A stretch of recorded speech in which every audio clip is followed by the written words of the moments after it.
eu quero cumprimentar a todos com a paz do Senhor. Sejam bem-vindos, você está no canal Rascunho Teológico.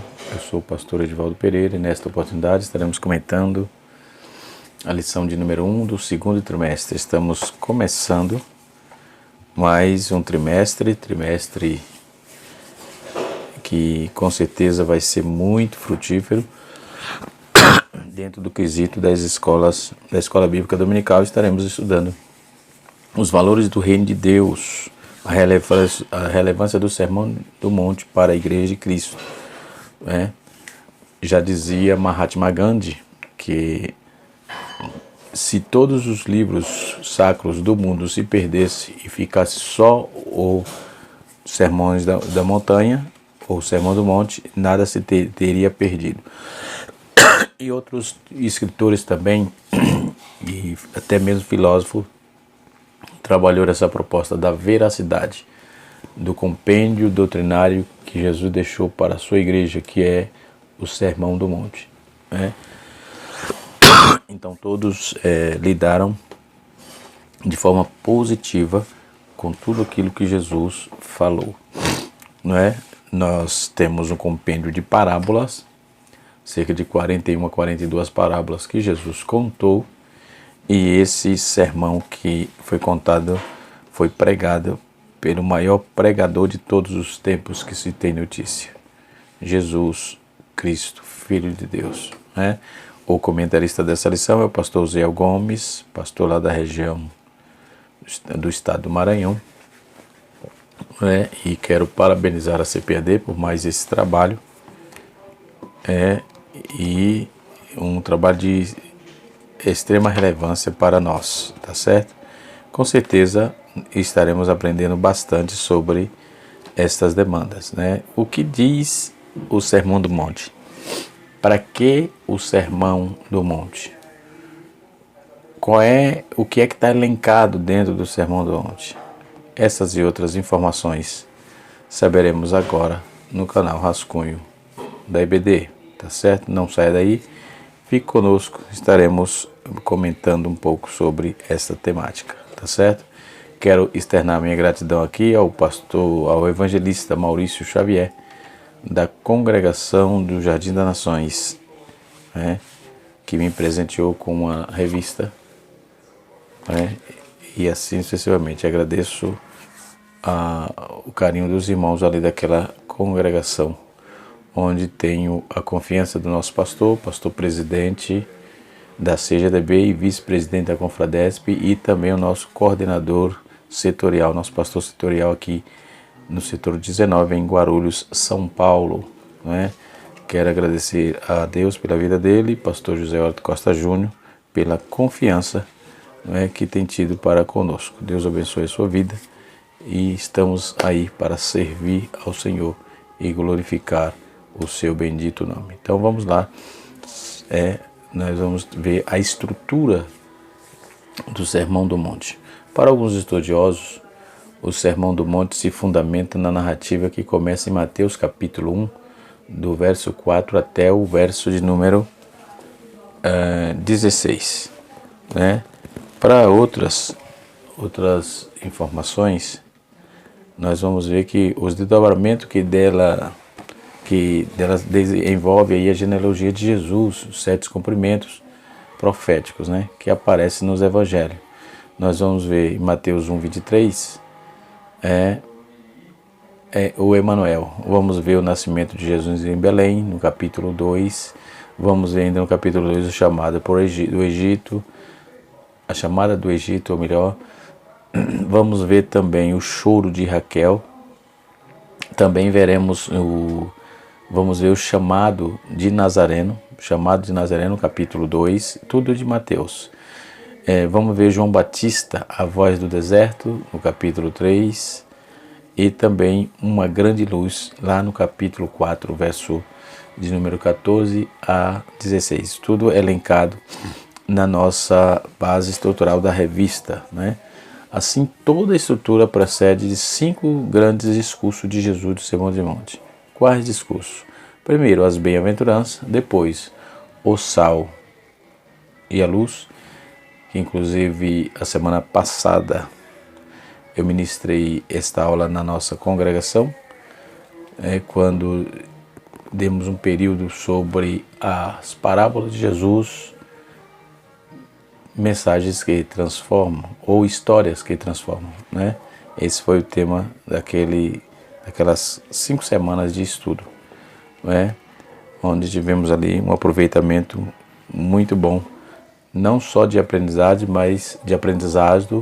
mas também no comportamento da igreja de Cristo Jesus, né? Então, no capítulo, nós vamos ver que todos esses 5 grandes discursos também vamos encontrar Jesus cumprindo a lei, ele é o cumpridor da lei. Depois nós vamos ver os atos de justiça no capítulo 6. Depois ele fecha com a declaração de sabedoria. Então, como um desdobramento em toda a narrativa messiânica, né, do evangelista Mateus. Então, o Sermão do Monte deve ser compreendido e valorizado a partir da autoridade da messianidade de Jesus, né, para chamar as pessoas a viver com uma vida nova no reino de Deus. Então, todos aqueles que servem ao Senhor têm que estar enquadrado no Sermão do Monte. O que são as bem-aventuranças? Bem-aventurança é um adjetivo plural, que no grego é makarioi, que significa felizes. Então, essas expressões tratam das qualidades presentes na vida daqueles que dependem de Deus, né? Que estão sob o domínio de Deus e sobre a sua soberania, que seguem a Jesus com sinceridade, né?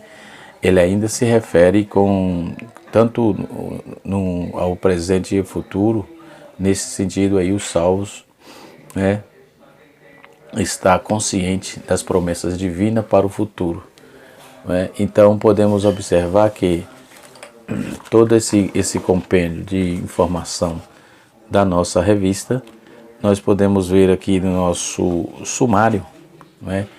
No nosso sumário eu vou deixar aqui em cima, você pode olhar, pode observar depois aí no seu vídeo, na sua tela, no seu celular ou na sua TV ou no seu notebook ou no seu PC, enfim, ou no Datashow também, não é? O sumário, a primeira lição é o Sermão do Monte, o caráter do reino de Deus. O segundo é o Sal da terra e luz do mundo. Terceiro, Jesus, o discípulo e a lei. Quarto, resguardando-se dos sentimentos ruins. Quinto, a quinta lição, o casamento é para sempre. Essa lição é interessante, que ele vai falar, Mateus fala de 2 situações, o divórcio e o repúdio. São 2 termos e são antagônicos, são diferentes. Isso nós vamos aprender na lição de número 5.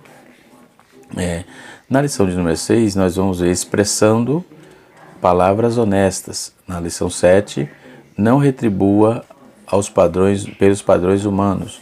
Lição 8, sendo verdadeiro. Lição 9, orando e julgando com Jesus, como Jesus ensinou. Lição de número 10, nossa segurança vem de Deus. Lição de número 11, sendo cauteloso nas opiniões. Lição de número 12, a bondade de Deus em nos atender. A lição de número 13 termina como a verdadeira identidade do cristão. Estas lições estaremos discutindo todo o capítulo 5 até o capítulo 7, mas seria interessante você ler do capítulo 1, mas o Sermão do Monte ele é temático dentro deste texto do capítulo 7, do capítulo 5 até o capítulo 7, né? E assim sucessivamente. A nossa lição, a primeira lição está dividida em tópico, como de praxe. O primeiro comentarista trata aqui da estrutura do Sermão do Monte. Quem vai tratar do Sermão do Monte ou Sermão da Montanha, Lucas também trata disso, né? Podemos observar isso. Então ele vai falar sobre a estrutura do Sermão do Monte. Primeiro tópico. Segundo tópico, as bem-aventuranças e o caráter dos filhos de Deus. Terceiro tópico, somos bem-aventurados, ok? Tem uma sugestão para leitura, para se aprofundar. Um material muito bom aqui, As Fronteiras da Ética. Eu tenho esse livro aqui. Deve estar aqui bem próximo, está aqui, ó. Esse material eu tenho aqui, tem outros também, né? E nós vamos estar aprendendo aí esta temática, ok? Para quem ainda não tem, eu recomendo que adquiram o livro de apoio. Esses livros, eles ajudam bastante, não é? Então adquiram o livro de apoio para os professores que querem se aprofundar um pouco mais na temática da lição.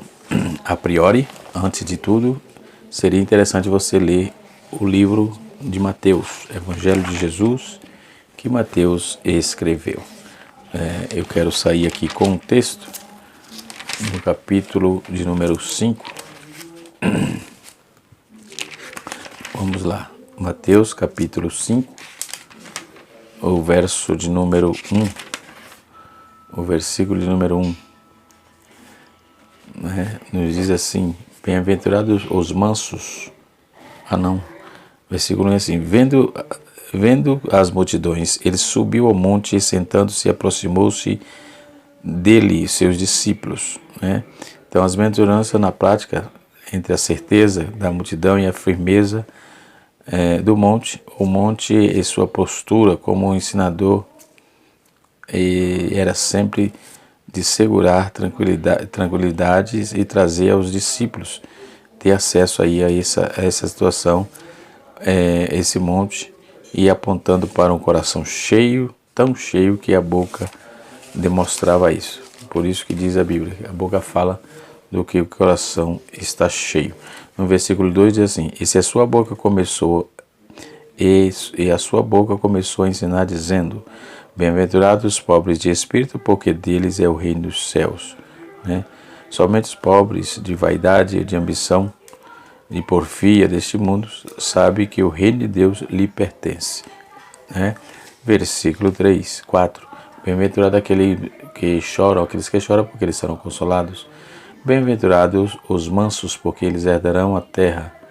Eles receberão a terra como herança, ou herdarão a terra.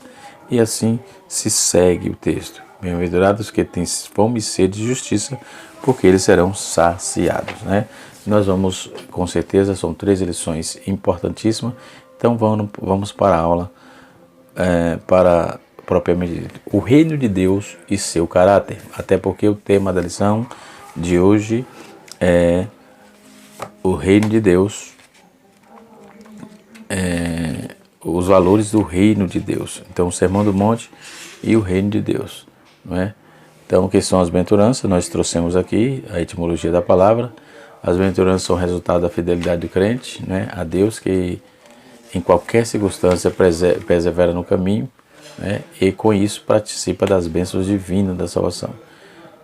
O reino de Deus e seu caráter. No Evangelho de Mateus, identificamos a chegada do reino de Deus e a pregação de Jesus a respeito do Evangelho, conforme está escrito em Mateus 3, versículo número 2, e Mateus 4, verso 17 e 23. Mas o que seria o reino de Deus? Na Bíblia, o reino de Deus é comparado a uma semente, né, a qual se desenvolve ao longo do tempo, em Marcos capítulo 4, verso 26 a 29, de modo que podemos falar a respeito do reino de Deus, um reino presente no Mateus capítulo 5, verso 3, e Mateus 12, verso de número 28, Mateus 19, verso 14, e de um futuro, né? Então, um reino de Deus presente e de um reino futuro. Então, a expressão reino de Deus declara a soberania, não é? O reinado e o governo de Deus para atuando aí em tudo, né? Então, podemos aí destacar pelo menos 4 conceitos que se referem à expressão na Bíblia: o reino no coração, um reinado que ocorre dentro do coração da pessoa que se rende à soberania de Deus, conforme está escrito em Lucas capítulo 17, verso 21. Segundo, a chegada do reino como salvação, quando a pessoa passa pela experiência da salvação, da experiência salvífica, no caso, e desfruta das bênçãos, tanto espirituais quanto materiais, e reconhece e obedece ao grande rei. Marcos capítulo 10, verso de número 25 e 26. E terceiro, nós vamos ver que a expressão reino de Deus, a igreja, a expressão reino de Deus, constituída de pessoas com um coração regenerado e transformado, e que por isso reconhece a Deus como soberano, a igreja é vista como a expressão do reino de Deus. Então, quarto, toda a criação é a volta, toda a criação é a volta do Senhor, a imagem bíblica do governo de nosso Senhor e Salvador Jesus Cristo, que é o universo que será aí redimido, e posteriormente, né, haverá novo céu e nova terra, e traz consigo aí uma dimensão do reino de Deus, conforme Romanos 8, versículos 22 e 23, e Apocalipse capítulos 20, versículo 6, Apocalipse 21, versículo 11. E quem é o súdito do reino de Deus? Primeira sessão do Sermão do Monte, que vai do capítulo 1 até do capítulo 5, do versículo 1 até o 12, destaca-se 8 qualidades que formam dos caráteres do súdito do reino de Deus. Primeiro, quem é súdito do reino de Deus é quebrantado. Ele chora, ele é manso, ele tem retidão. Retidão aqui equivale à justiça. Ele é misericordioso, ele tem pureza no coração, ele é pacificador, a perseguição por causa dos valores de Deus, e logo se separa, se espera que os filhos de Deus se manifestem em qualidades espirituais, né? E assim sucessivamente. Então, o segredo da felicidade, a expressão bem-aventurado, quer dizer, ou beatitude, quer dizer bem-aventurado, conforme já disse sobre o grego aqui, o termo grego, que a palavra no original grego significa a bênção divina, em contraste com a fidelidade humana. Esta bem-aventurança descreve aí o estado de vida com retidão, né, aqueles humildes, mansos, misericordiosos, puros de coração e pacíficos. Então, Jesus ensina a não depender da fidelidade ou da felicidade por ele oferecida. Jesus ensina a não depender da fidelidade por ele oferecida, do termo que o que fazemos, de termos ou que fazemos, mais do que somos, e não pode ser importada, mas precisa nascer na alma, não é? Então, o mundo tem o seu próprio conceito, a bem-aventurança, de bem-aventurança. O mundo tem o seu conceito de bem-aventurança, onde feliz é o homem forte, rico, popular, satisfeito consigo mesmo. Quando Jesus anunciou o seu segredo, aquelas palavras soavam de forma estranha, soava de forma totalmente diferenciada para aquele povo. Então, muitas pessoas pois descreviam um modo de viver que parecia impecável. Quem diz isso, quem comenta isso, quando está comentando Mateus, é Maio Pilmer, né? Maio Pilmer, ele trabalha essa proposta, o Evangelho do Grande Rei, né, nas suas páginas do número 30, livro publicado pela CPAD em 2004, né? Somos bem-aventurados, que é a beatitude de valores, né? Então, a prova do caráter cristão e a bem-aventurança, tudo isso tem dentro desse contexto, né? O salvo em Cristo, por exemplo, o seguidor que vive a beatitude, isso é estado permanente de perfeita satisfação e plenitude, no caso, estado de felicidade e serenidade. No Sermão do Monte, a maneira de bem-aventurança, isso ocorre porque o discípulo de Jesus, ele desfruta do favor de Deus, né? Ele manifesta as atitudes que mostram coerência com a ética do reino de Deus, a humildade, a mansidão, a retidão, a misericórdia, a pureza, a pacificação, a disposição para o perdão, né? Então é possível todo crente agir por meio dessas atitudes, pois quem passou pela experiência da salvação é transformado interiormente pela palavra de Deus. Quem passou pela experiência da salvação, repetindo, é transformado interiormente pela palavra de Deus, conforme Hebreus capítulo número 4, verso de número 12. Então, a prova de que o cristão é bem-aventurado, o cristão que pratica as 8 beatitudes do Sermão do Monte, domina o eu carnal, vive em Cristo, entra numa nova dimensão espiritual, vive a bondade de Deus, né? E assim, no Sermão do Monte também, Jesus Cristo ensina que a verdadeira felicidade nada tem a ver com o homem moderno, de dinheiro, ambição, poder. A felicidade bíblica se revela em quem ama o seu inimigo, né? E bendiz o que maldiz. Então, faz o bem ao que odeia e orai pelos que maltratam, né? Tem um livro lançado pela nossa CPAD, eu tenho esse material aqui, não é que Jesus pediu 10 coisas, né? Jesus pediu 10 coisas, coisas difíceis para o homem, e Deus trabalhou nisso de uma forma toda espiritual, toda especial, né? Quando vamos ver que o que temos, né, sobre o Sermão do Monte, o que significa entregar a mente para Cristo, significa escolher Cristo como mentor ou mestre, né? Significa confiar na sua sabedoria como um guia para a vida, significa confiar que o modo como ele entende, tornar entendido o mundo, entender que o mundo é vaidade, preciso e suficiente, né? Então, se você escolhe crer em Jesus, crer, ordenar a vida de acordo com os princípios de Jesus que ele ensina, então oferece a vida de serviço, né? Você está entregando aí a mente a Cristo. Stan Torley, ele vai escrever isso, né? Quando ele trabalha sobre uma dieta incomparável para renovar a mente, né? Quando ele escreve Repense a Vida, e assim sucessivamente. Então, o Sermão da Montanha apresenta os princípios éticos, princípios morais pertinentes ao reino vindouro, o Messias, né?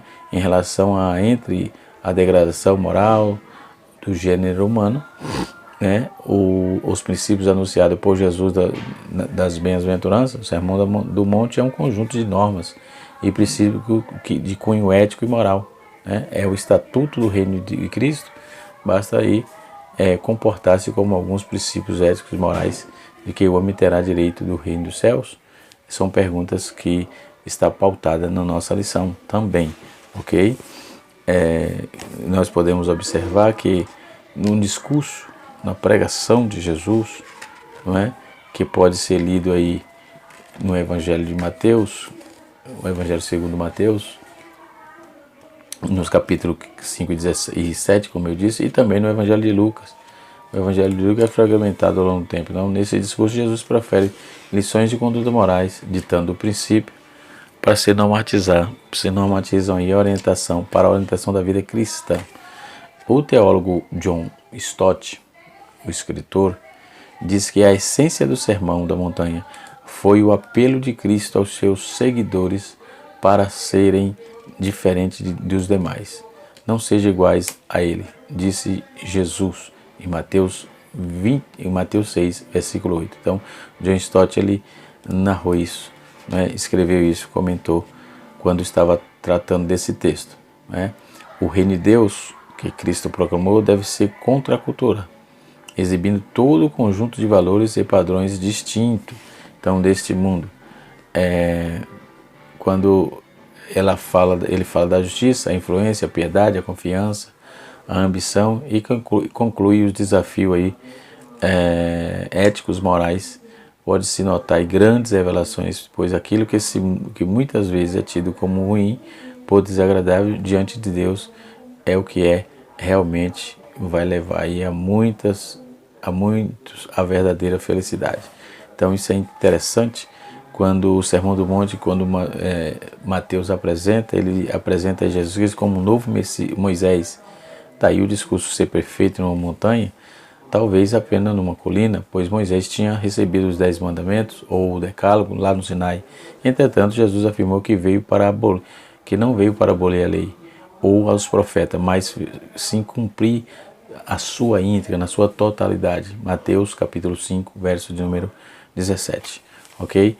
Vamos à frente aí, devido à exiguidade do tempo. Então, quando vamos ver o que ensina de importante, né? Além de tudo que já falamos, a introdução desse texto de Mateus capítulo 5, verso 1 e 2, que eu já li aqui. Aquelas multidões subiu a montanha e assentou-se, os seus discípulos aproximando dele, né? E aí ele começou a pregar o seu famoso sermão, e o sermão foi no ar livre, não é? Foi no ar livre. O maior sermão do mundo não foi em grandes megatemplos, foi no ar livre. Isso é importante notar. Então, as bem-aventuranças são anúncio da verdadeira felicidade, porque proclamam aí a verdadeira e plena liberdade, e não o conformismo ou alienação, não é? mas eles anunciavam, Cristo anunciou a vinda do reino, trabalhando, trazendo todo o conteúdo doutrinário para uma vida de felicidade, uma vida de paz, uma vida de obediência à sua sacrossanta palavra. Glória a Deus, né? E foram palavras que saíram dos seus lábios, né? Dos lábios de Jesus. Glória a Deus, né? Quando vamos tratar dessa temática, no livro de apoio aqui tem um assunto interessante, né? Não se pode regenerar a grande influência e a leitura que se faz do Sermão do Monte. Atribui-se a eles mais diversas nomenclatura: cristianismo essencial, manifesto a Cristo, o alvo da vida, a vida cristã ideal. Porém, o que pode-se realmente dizer nos capítulos 5 ou 7 do Evangelho de Mateus é que tem uma sinopse de ensino ético, de exigência de Cristo para aqueles que desejam fazer parte do reino de Deus, né? Em suas partes há ensinos gerais e impactantes que abrangem aí as múltiplas áreas da vida, né? Da vida religiosa. Então, quando falando desse sermão, como eu já disse aqui, John Stott, ele diz assim: é provável que o Sermão do Monte seja a parte mais conhecida do ensino de Jesus, embora discutivelmente seja menos compreendida e, sem dúvida, ou que menos nos se obedece, pois do que ele já proferiu, o que mais se aproximou de um manifesto, não é? Pois é a própria descrição de que queria aí ser os seus seguidores, né, que o fizesse. Então, as palavras assim compreende que o simples fato de ser o mais conhecido, o ensino de Cristo, tão grande plenamente em sua compreensão, né, e assim sucessivamente. Quando vamos ler John Stott, lendo o sermão de John Stott na publicação no site da revista, no site da Ultimato, acabei de fazer essa pesquisa, né, nós vamos ver, tem uma revista também, e ele comenta aí, John Stott comenta sobre essa temática naquele site, na revista Ultimato tem, e no site esse trecho está lá também.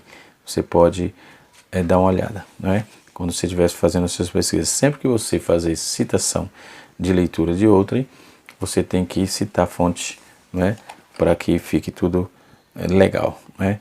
William Hendricks, por exemplo, ele faz comentários muito agradáveis quando ele diz assim: de acordo com Lucas, o sermão foi pronunciado em um lugar plano, mas de acordo com Mateus, sobre um monte. Aparentemente a contradição desaparece e seja admitido que Jesus pronunciou seu discurso num planalto, ou tendo escolhido para o seu discípulo como do monte, ele desceu com eles para a planície, quando curou os enfermos, e em seguida, com os discursos, voltou para o cume do monte. Palavras do comentarista William Hendrickson, né?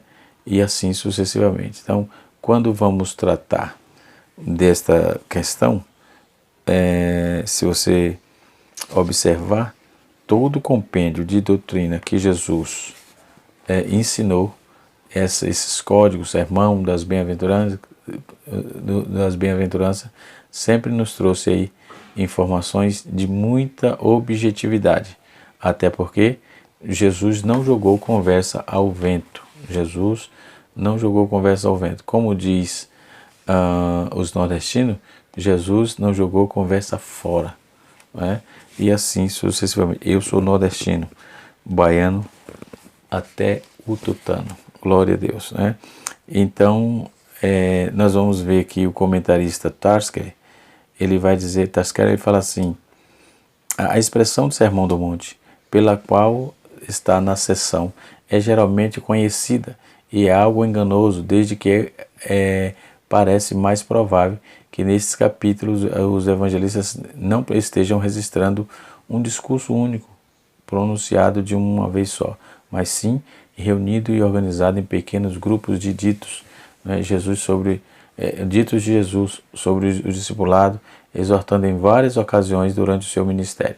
O fato de que muitos ditos aqui registrados são encontrados em diferentes contextos e narrativa de Lucas. Confirmam aí com essa conclusão. Tal confirmação vem também da opinião generalizada de que dificilmente qualquer mestre consideraria tanta instrução em um único sermão.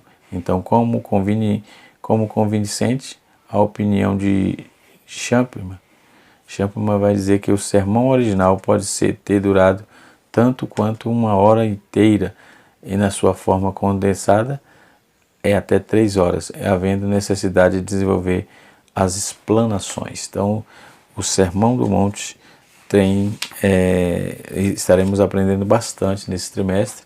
Com certeza não vai faltar perguntas, com certeza não vai faltar interrogações, e a Bíblia tem a resposta. Então, vamos debruçar no Mateus, do capítulo 1 até o capítulo 7, em especial capítulo 5 e até o capítulo 7, ok? E assim sucessivamente. Temos aqui todo o conteúdo estrutural para nos embasarmos nas nossas aulas, onde estaremos aqui aprendendo sobre a palavra de Deus, né? Baseado nesse grande sermão que nos trouxe aí toda a verdade com respeito ao que Jesus ensinou, as verdades proferidas pelo mestre dos mestres, né? O maior sermão pregado pelo maior pregador de todos os tempos, né? E podemos ver que todos os textos que vai trabalhar essa propositura, essa proposta, essa visão, esta doutrina, esse ensinamento, onde Jesus ensina sobre a estrutura, Jesus ensina sobre aonde se destina o seu sermão, ele trabalha sobre o reino de Deus e seu caráter, né? Ele trabalha sobre os súditos do reino, né? Onde também já trouxe aqui quem é esses súditos, né? E assim sucessivamente. Que Deus abençoe a todos, que o Espírito de Deus continue sobre cada coração, e até a próxima aula. O assunto é vasto, eu vou ficar por aqui para o vídeo não ficar muito longo e não se tornar enfadonho. Deus abençoe a todos e até a próxima aula, se Deus assim nos permitir. Estaremos estudando na próxima aula um assunto também de suma importância, e o título é O Sal da Terra e a Luz do Mundo. Um abraço a todos e até a próxima aula, se Deus assim nos permitir. Canal Rascunho DVD, ensinando para transformar vidas.